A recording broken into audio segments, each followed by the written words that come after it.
after marrying Paul Miller, who works for a multinational corporation. I changed to part-time work at his request. Then, Paul started to look down on me. The day after we moved into our brand new 5-bedroom house. When I returned from work, Paul had invited his mistress and their love child to our home. "Sarah, get out right now," he commanded me. "I'm going to live with my mistress and our child." "Parasite, get out of the house." Alyssa also smirked and hurled abuse at me. "I understand." I loaded the moving boxes into the car and left the house.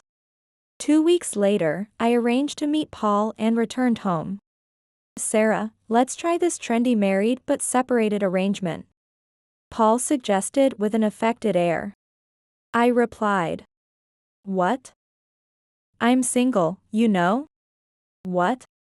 In front of their astonished faces, I thrust a copy of the family register. Megan also gasped at the document marked "Former Husband, Paul Miller." Confused, Paul lifted his lips. He could only act so arrogantly for now. I will let him experience the same despair I felt. I am Sarah, a 48-year-old housewife. I've been married to Paul, who is 8 years my junior, for 15 years. We met at work. Our parent company teamed up to develop a new product. Paul was not very capable, but his sincere work attitude and gentle manners made him popular among the female employees. I was fond of him, but considering the nuisance of an 8-year younger suitor, I was careful not to get too close. So, I was shocked when Paul proposed a relationship with marriage in mind. "Sarah, I feel secure working with you because I can rely on you. I've been thinking I'd like to build a family with someone like you." His eyes sparkled as he spoke, filling my heart. Knowing that some male colleagues had been snidely commenting on my being unfeminine and uppity for being competent at work, his words were incredibly gratifying. After a year of dating, we got married. After our engagement, Paul made a suggestion. "You know, I'm not good with kids. So, I'd like us to just continue as a couple." I understand. Though I really wanted children. I was happy just to have married a much younger man at 33 and gave up on having kids. At that time, I had no clue about Paul's hidden side. Both Paul and I worked full-time. Our combined income was decent, making us what you'd call a power couple. However, as if it were only natural, Paul pushed all the household chores onto me. Despite deciding to share housework, he quickly broke that promise after our marriage. He'd send a message saying, "I'll be late because of overtime." And when I rushed home, Paul would greet me with a frown. "Sorry, I'm late. I'll make dinner right away." Oh, the meatloaf is gone. I had planned to just cook the meatloaf I had prepared in the morning. But it was nowhere to be found. While searching the fridge, Paul nonchalantly said, "I had the meatloaf for lunch. See, I took the afternoon off." "What? And the potato salad too? Just make some more." "So, how long until dinner is ready?" I felt utterly deflated. I had no ground meat or potatoes left. It would take over an hour to go to the nearest supermarket, buy the ingredients, and start from scratch. I need to go buy ingredients, so dinner won't be ready until after 9. "Didn't you realize it was for dinner?" As I complained, Paul's eyes narrowed. "Don't get mad just because I snacked a bit. You're so petty. There was nothing else for lunch, so I had no choice. If you have time to complain, just go buy it now." Despite his fault, what an audacious thing to say. I was tired just from coming home, and I was hungry too. Seeing my face, Paul clicked his tongue and put on his coat. "Fine. I'll eat out." Paul reached out his hand in front of me. "What?" "It's your fault, so give me some money." I was incredulous, but to avoid further argument. I took a $50 bill from my wallet and handed it to Paul. That night, Paul came home late but in a good mood, having eaten out. While I settled for the fridge's side dishes and bread. This left a lingering sense of frustration inside me. Paul continued to shirk duties like taking in the laundry even when he came home on time or skipping his turn to clean on weekends. In short, all household responsibilities were left entirely to me. When I confronted him, he would repeat the same excuses. Housework is women's work, after all. I'm tired from work. Even if our salaries are almost the same, my job is harder. I was sick of arguing about housework when Paul's transfer to a regional office was decided. I've been appointed as the leader of a new project. They're really counting on me. As he changed into his home clothes after coming home, Paul spoke proudly.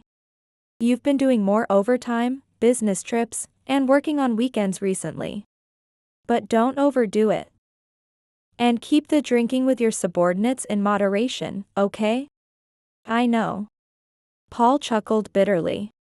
A few days after celebrating Paul's promotion with homemade sushi, he spoke to me while I was cleaning up after dinner. Sarah, this is perfect timing. You can quit your job now, right? What? As I looked at him in confusion, Paul smiled. I know you wouldn't quit because you feel responsible, right? Now you can be a full-time housewife. I was at a loss for words. I loved my job and had worked hard since joining the company as a fresh graduate. Even though it was busy. I had even discussed this with Paul before we got married. What was he listening to? We have enough money from my salary alone, there's no need for you to work. But, see, you've been slacking off on housework recently, right? Women shouldn't bother working, just take care of the home. I was speechless. Was he really such an old-fashioned thinker? I desperately wanted to continue working. But I was reluctant to make him move alone for work just a year after our marriage. Reluctantly, I quit my job and moved with Paul to the countryside. I hated arguing over household matters, but I really wanted to work. So after persistent negotiation, Paul finally gave in. All right, I'll allow you to work part-time. But from now on, I'll manage the finances. Paul said with a resigned expression. I'll take care of your salary, allocate savings and living expenses. And give you an allowance from the remainder. See, I often have meals and drinks with my subordinates and colleagues. So I want some discretionary money. Yes, that's fine. Over the years, Paul was transferred every few years. He gave business advice at regional branches and helped out at busy stores, among other duties. Since I worked for a nationwide supermarket chain, I was able to continue working at a branch near our new home. While only working part-time, I continued the same job for over 10 years. Gradually accumulating experience. As my work schedule changed and I had more time, I managed to handle the housework properly, but Paul still found fault with me. When he was in a bad mood, he would nitpick if there was a tiny bit of dust in the corner of the hallway, or a slight stain on the gas stove, and he would sneer at me. My mother managed the household perfectly even when she was feverish and dizzy. Why can't you? He compared me to his full-time housewife mother, criticizing me. It's terrible to think a family would let someone sick do housework. But given his domineering father and submissive mother, it was likely true. I'm doing physical work half the day. It's natural to miss a spot here and there. I pursed my lips. If you're going to complain that much, why don't you help out? You haven't even washed a single dish since we got married. When I finally retorted, Paul became furious. Huh? You want me, who works at a multinational corporation, to do housework? I'm more tired than you. I shrank back at Paul's angry shout. That's just an easy part-time job for you. I, a graduate of a prestigious university, am doing work that's important for the American future. And you, a third-rate university graduate, dare complain to me? That's ridiculous. The university you graduated from doesn't matter.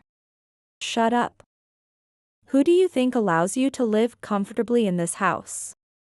If you have complaints, we can get divorced right now. He waved a divorce paper he had apparently obtained at some point, glaring at me. After the argument, Paul would lock himself in his room. He would eat his meals there and ignore me when I tried to talk to him. He wouldn't even look at me for a while. 2 days later, while I was preparing breakfast, Paul, in his pajamas, came down the stairs and hugged me from behind in the kitchen. I'm sorry about the other day, I went too far. He whispered gently in my ear. I sighed softly. It was always like this. After a quarrel, Paul would eventually come to me with an attitude as sweet as if he were a different person. Apologizing. I guess I rely on you too much because you're older. I lashed out because my boss said something nasty to me. I'm really sorry. It was hard to push him away when he spoke in such a dejected voice. No, it's okay. I'll try to do better with the housework. You're doing enough, Sarah. Thank you for everything. When whispered sweetly, I inevitably forgave him. After all, I loved Paul. Paul is tired from work. He's really a kind person. Complaining to me is just a sign that he feels comfortable with me. That's how I made convenient excuses for myself.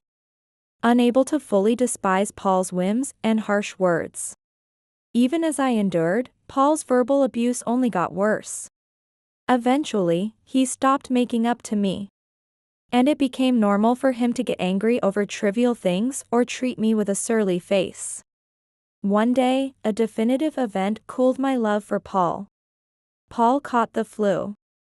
Living in a company apartment, it was difficult to separate our living spaces like in a detached house. I moved a blanket to the living room to sleep separately. While caring for Paul by providing porridge, jelly drinks, and water, he seemed dissatisfied. You're sleeping in a different room even though your husband is sick in bed. Are you even a wife? He snapped at me with a hoarse voice. I'm sorry, but you know I have to work. It would be serious if I caught it. I said apologetically, and Paul's eyes widened. You cold woman. Which is more important, me or your job? Work is important too. Besides, Paul, you have a slight fever and an appetite, don't you? I feel so sluggish and it's tough. It's a wife's duty to nurse me attentively. Devote yourself more to me. I was inwardly appalled, thinking he was acting like a kindergartner. But maybe it was hard for him being usually healthy and then falling ill. Understood. Unable to refuse a sick person's request, I moved the blanket back to Paul's side and nursed him throughout the night. Predictably, as Paul recovered, I caught the infection. Then, Paul looked down on me, completely exhausted with over 100-degree fever, and declared, "Don't pass it on to me. I'm going on a trip with my colleagues. You mentioned that. Could you buy some sports drinks and soup? I used up all we had for you." Paul grimaced annoyingly. Do that yourself. I can't go out, I'm quarantined. Not my problem.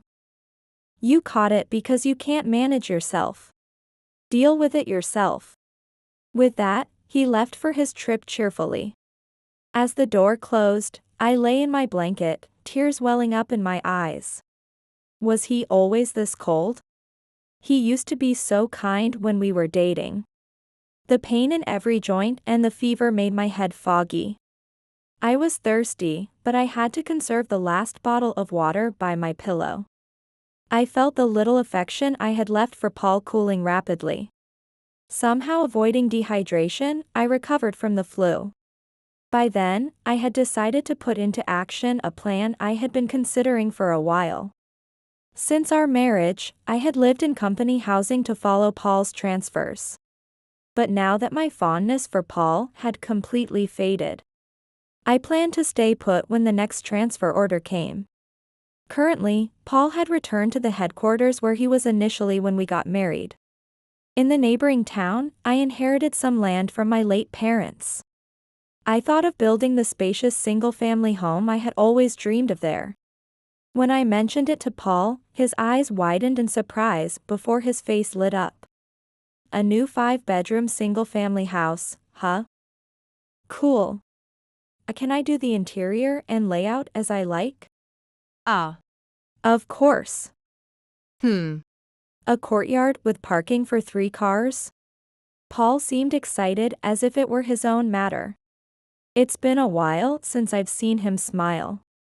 I planned a guest room with a wide veranda, a closet room, and a theater room, and it just kept getting bigger. That's a nice house. They will be happy too. What? Oh, nothing. Paul chuckled, shaking his shoulders. 6 months later, once the house was completed and various procedures were settled, we moved out of the company housing. My workplace was short-staffed, so I took only the day of the move off, and the next day.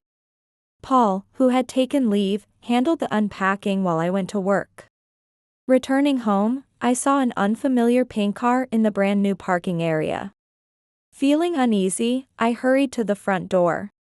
Inside, next to Paul's leather shoes, yellow sneakers and leopard print pumps were scattered about. From down the hall, I could hear Paul's cheerful voice, a young girl's childish one, and a young woman's voice. Felissa, do you like my house? Of course, Dad. I can brag about it to everyone. You really can tell you work for a big company. How about you, Megan? It's more wonderful than I imagined.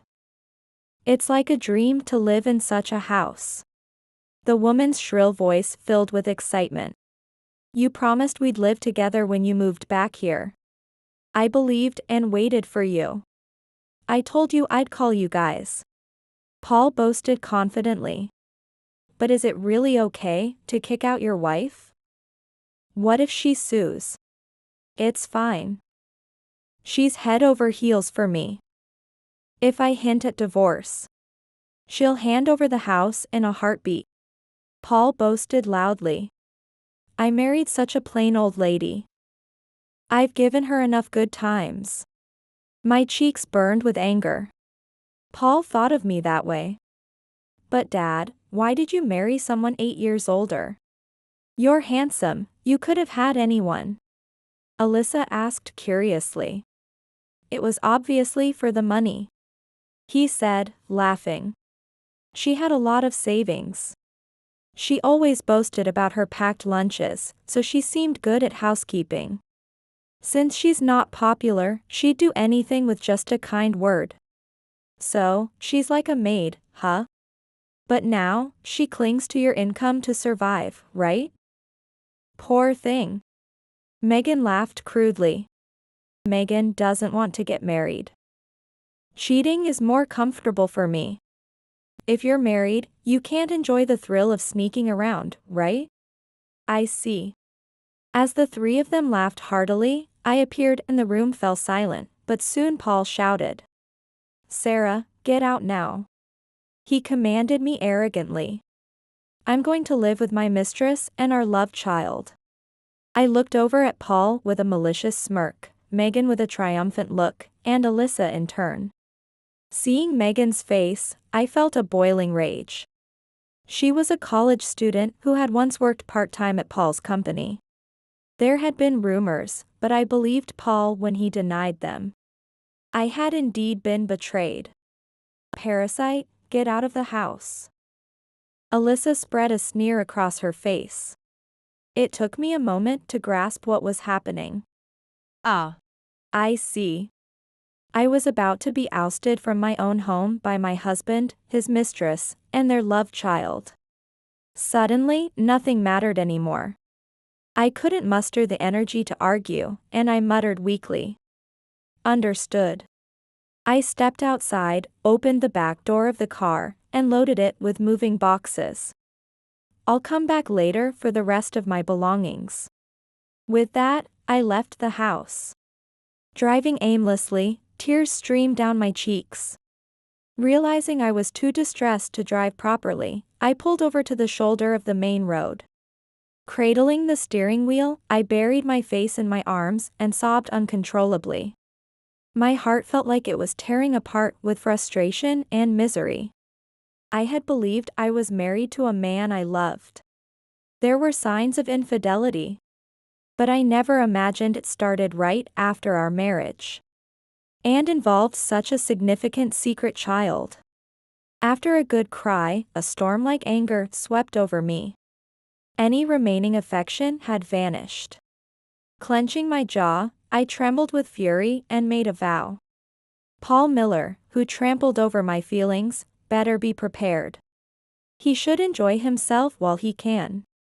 After securing a weekly rental apartment, I moved the boxes there and then sent Paul a message. I want to discuss our future. I'll bring the divorce papers when we meet. Paul's response came quickly. I have no intention of divorcing. It would affect my career. You'd want to brag to your friends about having a husband who works at a big company, right? Ah. You don't have any friends. I snapped back angrily. I didn't marry you for your job title. I don't care. But no divorce. I just want to live in that house with Megan and Alyssa. How shameless can one be, to have a mistress and a loved child and still refuse divorce? The only option left was to hire a lawyer experienced in divorce cases. Thinking this, I decided to seek advice from Jenny, a former colleague who had been through a divorce herself. We arranged to meet after work the next day. The next day, as I waited in a cafe near my office, Jenny arrived. I apologized immediately. Sorry for bothering you during your busy schedule. I wanted to talk in person. No problem. I wanted to see you too. Have you been well? As I hesitated to answer, Jenny's expression darkened. Is it something about Paul? Actually. After I explained everything, Jenny visibly became angry. He seemed nice, but he turned out to be a scoundrel. He's decent at his job and has a good manner, so I trusted him. Then Jenny had a realization. Wait, Megan Gale? Isn't she the girl who was rumored before? She interned with us when she was 20, right? He denied having anything with her, saying he wouldn't mess with a college student. I lowered my voice. That's right. It was the year after we got married. Paul cheated on me with her and even had a child, and they've been involved ever since. Unbelievable. What a lowlife. Jenny's face turned red with fury. Now, you should take a hefty compensation and vent your frustration. Maybe that's too mild? Whatever it is, we need to make him deeply regret betraying you. You often hear about men buying apartments for their mistresses. But inviting them to live in his house and kicking out his wife is insane. And still, he doesn't want a divorce. How selfish. Jenny nodded in agreement as I vented. He's turning 40 this year, right? Is he a section chief now? If things go as they are, he might become a department head in a few years. The thought of a man who wrecked his home commanding respect at work made me nauseous. Are you just going to stand by and watch? With a sly grin, I shook my head. Of course not. I'm not going to be humiliated and do nothing. First, we'll start with an investigation.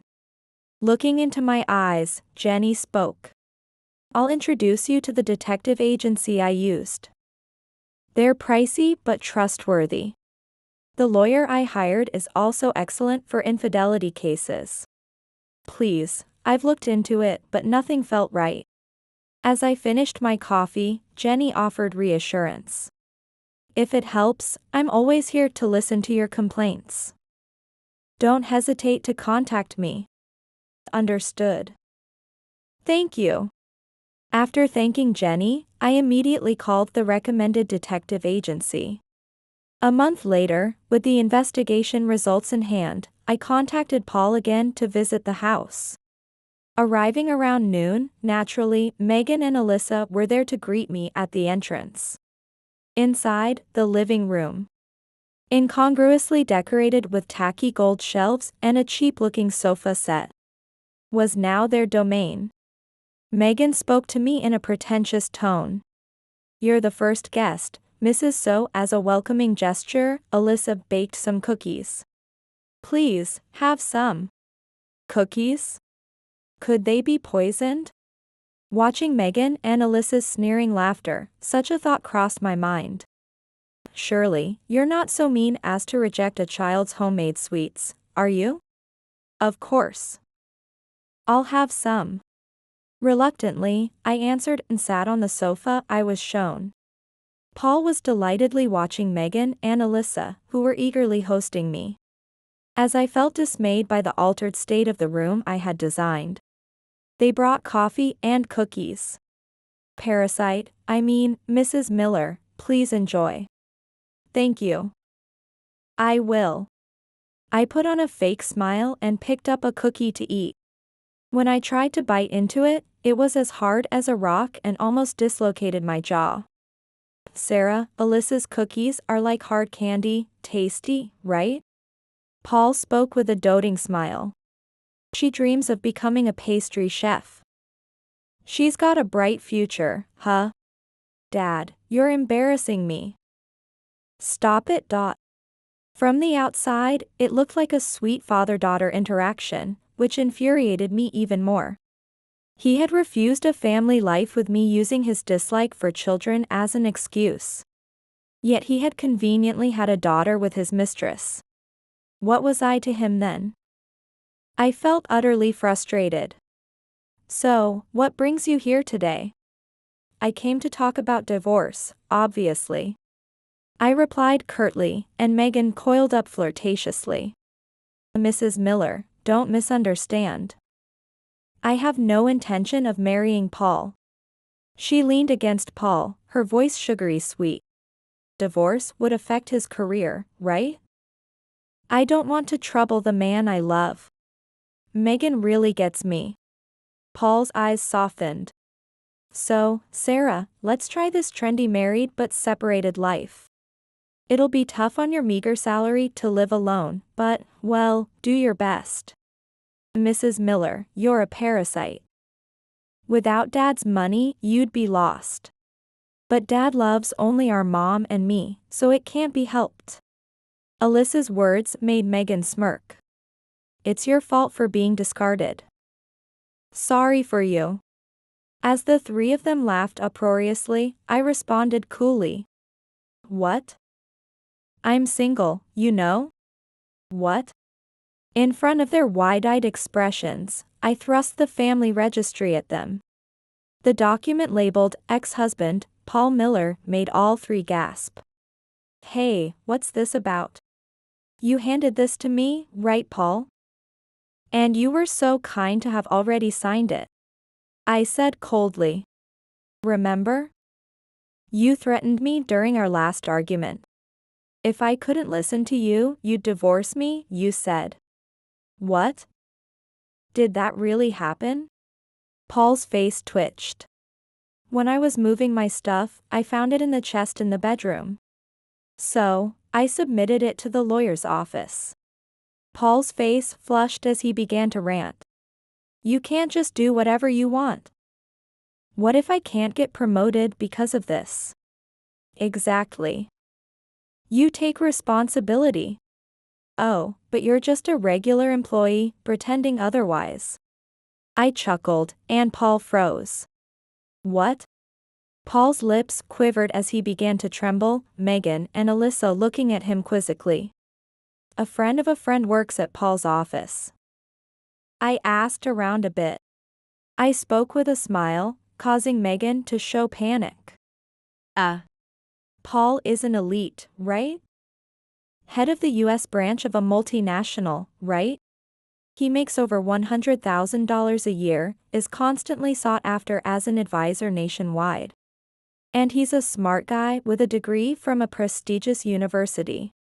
The two tilted their heads, and I burst out laughing. A director?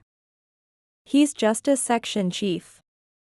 And although he got promoted, he kept making mistakes and got shuffled around to regional offices.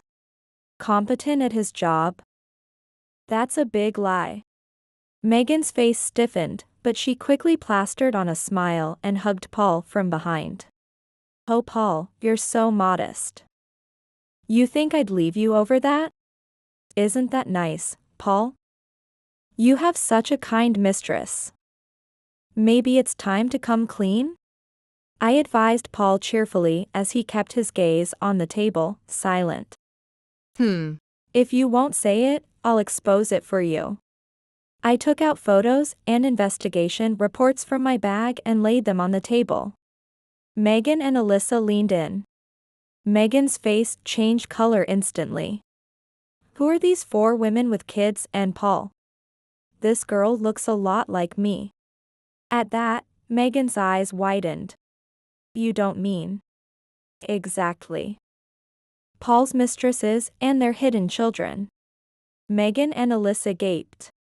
1. I pointed at Megan and then counted the photos. 2, 3, 4, 5. What's that? The ranking of the mistresses. I smiled sympathetically at Megan, who looked shocked. Lucky you, Megan. It seems you're his number one in both creation and priority. I explained kindly to the speechless Megan. Paul has been messing up at work, getting transferred, and then hitting the nightclubs. He's been making mistresses and children everywhere.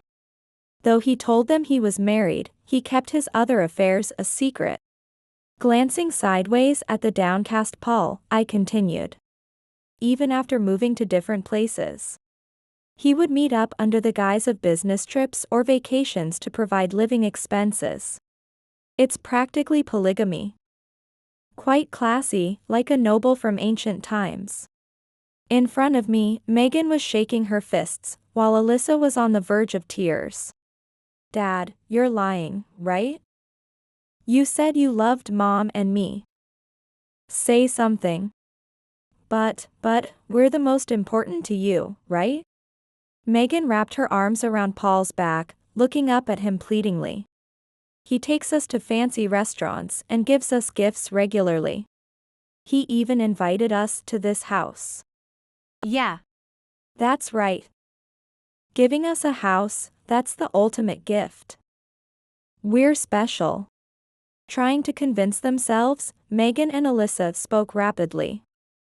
I put a pin in it. He didn't intend to gift you this house. Suddenly, the two turned on me. That's none of your business. Right. Parasites should stay quiet. I'm just kindly letting you know ahead of time. I smirked slightly and informed them. The house will be listed for sale by next weekend, so you'll need to move out by then. What? What a waste. It was built with my savings, after all. But I don't want to live in a house that's been home to mistresses and hidden children. After a moment of silence, Megan and Alyssa screamed. What? What's that supposed to mean? This is Dad's house, isn't it? No, it isn't. It's built on land I inherited from my parents and is in my name. I plan to live here alone after the divorce. Megan and Alyssa gaped, their mouths opening and closing without words, as I laid into them. And yet, you drove out the owner to invite your mistress and hidden child. What were you thinking? It's thanks to me you could buy the house. Paul, who had been silent, finally spoke up, glaring at me furiously. It's because I allowed you to work that you could save up. It's because of the money I made as an elite that you had such leeway. Even a no-good like you. Paul shook his fists, spitting as he yelled. You're too presumptuous. You forget the favor I did by marrying you, and act high and mighty? Ah. Yes, sure. I brushed him off casually when Alyssa seemed to realize something. Dad, you're just a regular employee now, right? It's impressive how you can care not only for us, but also for your other affairs. You must be quite rich. Well, he works for a big company, so the salary must be good. Unfortunately, no. I spread out Paul's credit card statements on the table, causing Megan to freeze. Alyssa also screamed when she peeked. $20,000 in debt? Are you kidding? That's addressed to me, you shouldn't open it without permission. I opened it by mistake. As Megan and Alyssa reacted, Paul clicked his tongue. What a surprise to find not only debts but also revolving credit payments. And even shady loans totaling about $50,000, huh? I snickered. This is what happens when you, with a lower salary than mine, try to impress mistresses and hidden children by splurging. Lies. Paul stood up abruptly and yelled at me. No way a part-time shop assistant like you earns more than me. I thought you'd say that. I thrust my pay slip right under Paul's nose, and he sagged onto the sofa. His eyes bulging almost out of his sockets. It must be a mistake that Sarah earns more than me. I snorted at him. A few years ago, I passed an exam and became a full-time employee. Thanks to my performance, I'm now the manager of this dementia ward. Paul's face went pale. So yes, I earn $10,000 more than you. Otherwise, how could I have saved enough to build this house? Why didn't you report this to me? It's sneaky to keep secrets from your husband. And what right does a man who made mistresses and hidden children all over America have to say that? I snapped back at the flustered Paul. Just so you know, even if you're low-paid and in debt, I'll still demand compensation. It'll be a significant amount due to the long term. Be prepared. What? I'm already barely making ends meet. How can I possibly? Hey, where are you two going? As Megan and Alyssa grabbed their bags and coats, trying to leave the room, Paul tried to hold them back. I can't deal with this anymore. I'm going home. Where to? This is your home, isn't it? It's not Dad's house, it's the wife's house. Alyssa smiled with the corner of her lips. We used to mock the wife as a parasite, but it turns out Dad is the real parasite. Who needs a lying, debt-ridden father? Megan also sighed in exasperation. I thought it was okay to be the mistress as long as you took care of us. But a futureless, debt-ridden old man is just a waste of time. Old man? I'll find someone better. Bye. Don't contact me again. After Megan and Alyssa briskly left, Paul chased them to the doorway and then collapsed to his knees. Megan, Alyssa, please come back. Ignoring the crying Paul. I was getting ready to leave when he suddenly made a proposal in a coaxing tone. Hey, let's get remarried. What? I'll forgive you for filing the divorce papers on your own. Let's start over. I really do care about you the most. I was utterly flabbergasted and showed him the mobile phone I had in my pocket. It's too late. I asked Jenny's friend to live stream everything to your boss. Paul turned pale. You got away with your mistakes by being transferred to the provinces before. But this time you're probably getting fired. He gasped inaudibly and slumped down. Without looking back at Paul, I left the house. Paul, having given up on rebuilding things with me, apparently kept pestering Megan and Alyssa to come back. However, Megan had all the moving boxes that were sent to my house redirected to her new apartment and blocked Paul's contact. Stunned, Paul was fired the next day at work. During lunch, his subordinates showed a video of the quarrel at my house on their phones. And his boss, who valued family, was furious. He was also informed by the real estate agent that the house would be sold, and he reluctantly moved to a shabby apartment. When he pressed me for reconciliation, I told him, "If you say anything more, we'll settle this in court," and he finally gave up. Through a lawyer, I demanded compensation from Megan and Paul, and they quickly agreed.